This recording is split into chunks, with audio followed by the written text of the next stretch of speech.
제가 보기에는 그냥 귀연골로 코젤코만 해도 충분한 코인데 늑연골을 쓰자고 했다고 한다느니 엄청 뛰어난 수술이라고 생각을 했지만 사람들이 이제 점점 단점을 발견하게 되는 거죠. And those things are in a precise operation such as rhinoplasty not tolerated.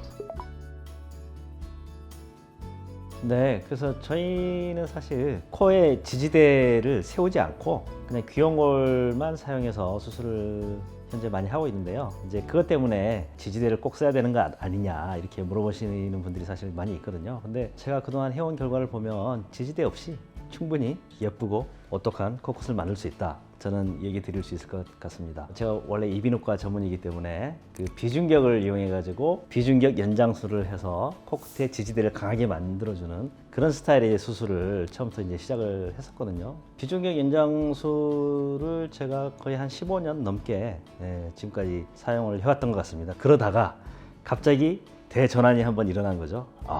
비중격 연장술의 한계를 이제 느끼면서 뭔가 새로운 방법을 이제 모색하게 돼서 이제 시작하게 된 것이 아마 코젤코 방법이라고 할 수가 있고, 충분히 코젤코 방법만으로도 지지대를 세우지 않고 좋은 결과를 요즘에 얻고 있습니다. 네, 코젤코가 이제 많은 분들이 이미 알고 오시기는 하는데 아직도 좀 낯설어하는 분들이 있으니까. 그런데 이제 코젤코라는 것은 귀연골을 다져가지고 코끝을 올려주는 방법인데요. 이게 귀연골을 다졌을 때 다진 연골들이 약간 격자 구조처럼 서로 이렇게 지지를 해서 코끝을 좀 더 오똑하게 만들어줄 수 있는 그런 장점이 있고, 지지대가 없이도 그냥 이 그 자체 구조만으로 충분히 그 모양이 만들어지는 그런 효과가 있다고 할 수가 있습니다. 네, 지금 이제 우리 병원에 실장님들 중에는 뭐 한 3년 된 분도 있거든요. 그리고 가끔 뭐 2, 3년 전에 수술하신 분들도 오기도 하고, 그런데 보면 굉장히 잘 유지가 되거든요. 놀랍게도. 그래서 굉장히 오랫동안 잘 유지가 된다. 이렇게 일단 얘기 드릴 수 있을 것 같습니다.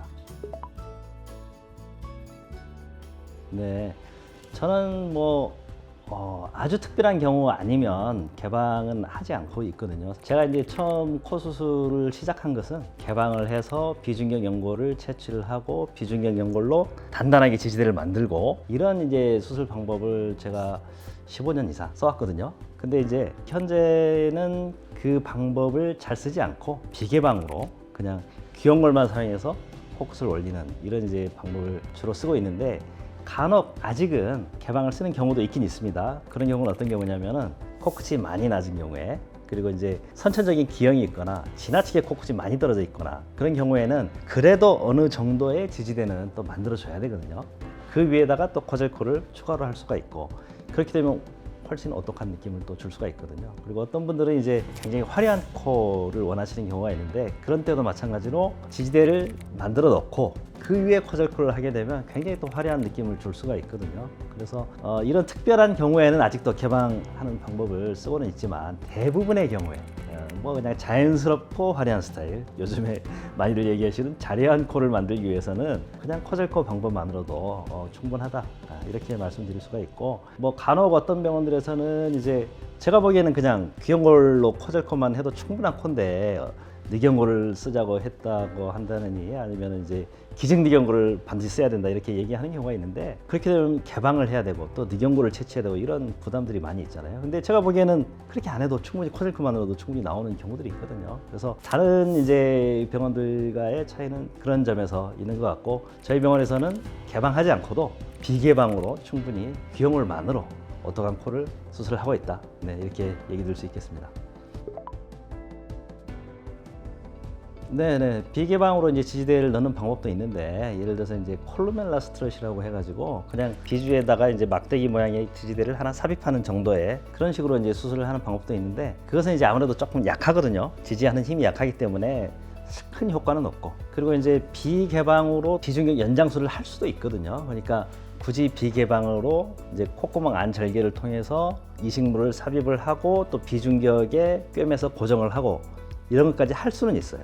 할 수는 있는데 그렇게 되면은 이제 우리가 전문적인 얘기일 수는 있겠지만 텐션 컨트롤이라고 하는데 이 장력을 이렇게 잘 이분하게 잘 분산시키기가 굉장히 어렵거든요. 그렇게 되면은 너무 이렇게 이 안에서 복잡하게 해놓다 보니까 어느 순간 잘못하면 이렇게 틀어지고 그래서 코끝이 돌아가고 한쪽으로 코가 막히고 또 비주가 틀어지고 이런 부작용들이 생기기가 쉽거든요. 그래서 굳이 그렇게 할 바에는 차라리 개방을 하는 게 낫고 비개방으로 지지대를 만들어준다. 이것은 조금 한계가 있는 방법이다. 저는 이렇게 생각을 합니다. 사실 이제 비개방 수술로 저희는 이제 귀형골만 가지고 이제 수술하는 경우가 많은데 약간의 이제 개인차가 있긴 하거든요. 그래서 그 개인차는 어떤 거가 있냐면 피부 두께, 그다음에 연골의 지지 정도, 그다음에 이제 뭐 피부의 탄력성 이런 것들이 이제 약간 개인차가 있기 때문에 어떤 분들은 코젤코만으로도 화려한 코가 이제 나오기도 하고, 그다음에 어떤 분들은 좀 자연스러운 결과가 나오기도 하고 그렇긴 한데 어쨌든 이제 비개방 수술로도 충분히 오똑한 느낌은 낼 수가 있고 그 비개방 수술의 장점은 바로 그거죠. 흉터가 안 보인다. 첫 번째. 그다음에 회복이 빠르다. 왜냐면 이제 박리 범위가 아무래도 작잖아요. 그다음에 실밥 제거도 필요가 없고 그렇기 때문에 바로 2, 3일 쉬고 바로 출근할 수 있다. 그런 점들이 장점이고 남들 모르게 예뻐진 거. 이게 바로 큰 장점이라고 할 수가 있겠죠. 네. 지지대는 일반적으로는 비중격 연골 아니면 늑연골을 사용해서 이제 지지대를 만들어주게 되는데 첫 번째로 이제 비중격 연골을 썼을 때 지지대를 만들 때의 문제점은 뭐냐면 비중격 연골이 코가 작은 사람들은 비중격 연골도 작은 경우가 많아서 원하는 만큼 이 높이 올리기가 힘든 경우가 많아요. 근데 작고 약한 연골을 가지고 또 무리해서 또 올리다가는 이게 넘어지거나 삐뚤어지거나 그런 경우가 많은 거죠. 그래서 처음에는 괜찮아 보이는데 시간 지나면서 점점 삐뚤어지거나 아니면 또 점점 이렇게 처지거나 이런 경우들을 굉장히 저는 많이 봤거든요. 그래서 비중격 연골로 과연 지지대를 만드는 것이 최고의 방법인가? 요즘에는 이제 그런 의문을 많이 갖는 거죠. 그 비중격 인장술이라는 수술 방법이 나온 지가 이제 뭐 10년, 15년 이렇게 되다 보니까 처음에는 비중격 인장술이 엄청 뛰어난 수술이라고 생각을 했지만 사람들이 이제 점점 단점을 발견하게 되는 거죠. 최근에 이제 저희 병원에 호주 의사분이 한번 오셨거든요. 그래서 그 의사분하고 사실 얘기를 나눴는데 점점 비중격 연장술을 안 쓰는 경향으로 가고 있다, 세계적으로. 이런 얘기를 저도 들을 수가 있거든요. So what do you think about the septal extension grafts and what's the trend of the septal extension graft in worldwide?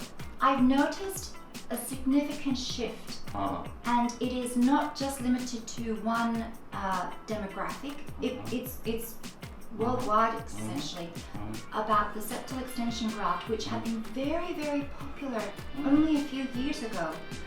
Personally, I don't use the septal extension graft that much Yes. these days. Yes. So what? And I've what- noticed what that is as it? well. I've spoken to colleagues and I've seen for myself the switch with septal extension graft happens to be because in some patients you can feel it, Yeah. and in some cases it can cause a twisting or warping and deviation of the tip. Right. And those things are in a precise operation such as rhinoplasty not tolerated. And so surgeons have adapted a different way. They've been forced to adapt to find a Right. different way to give that projection and support Mhm. without the septal extension graft. Right, that's the same. So, about a few years ago, I started use the diced ear cartilage for the tip projection, Yes. and I don't use septal extension graft that much these days. Yes. Very rarely, and the septal extension graft causes many problems actually. So that's the trend. it But is- I didn't know it's Yes. not because I don't travel a lot. So I don't travel. It is not just a trend, it is a shift, complete shift in approach. And I Right. think you're spot on to step away from septal extension graft and use other Right. modalities for So- projection. I've been using the septal extension graft for about 15 years Yes. or more, Yes. but I felt it's a little bit too difficult to Yes. use it. 결국 사람들의 생각은 비슷해지는 것 같아요. 그래서 어쨌든 비중격 연장술의 방법, 비중격을 이용한 이런 방법은 그런 단점들이 장기적으로는 있더라. 다른 한 가지는 또 이제 늑연골을 이용해서 지지대를 만들어주는 방법이 있는데 늑연골의 문제는 그거거든요. 너무 딱딱합니다. 코가 무슨 이게 쫙 뻗게 만들어 놨는데 만지면 돌덩이 같거든요. 너무 부자연스러워요. 네, 그리고 사실 좀 인위적이기도 하고 티도 많이 나고 그리고 이제 가끔은 이제 지나치게 코끝을 올리다 보니까 문제가 생기거든요. 그 문제가 뭐냐면 이제 연골이 흡수가 되거나 연골에 염증이 생기거나 괴사가 되거나 엄청 심각한 문제가 생기기도 하거든요. 그래서 지나치게 너무 많이 인위적으로 많이 코끝을 올리는 것은 좋지 않다. 저는 생각을 하고 있고 그거에 따른 문제가 많이 생길 수 있다. 그렇기 때문에 무조건 지지대를 높이 강하게 만드는 것이 정답은 아니다. 저는 요즘 이렇게 생각하고 있습니다. 그래서 비중격이나 늑연골이나 단단하게 지지대를 만들어 놨기 때문에 이게 움직이질 않거든요, 코가. 그래서 만약 지지대를 만들지 않고 코끝을 충분히 올릴 수 있다면 그것이 굉장히 좋은 방법이라고 저는 생각한다. 이렇게 네, 얘기 드리겠습니다.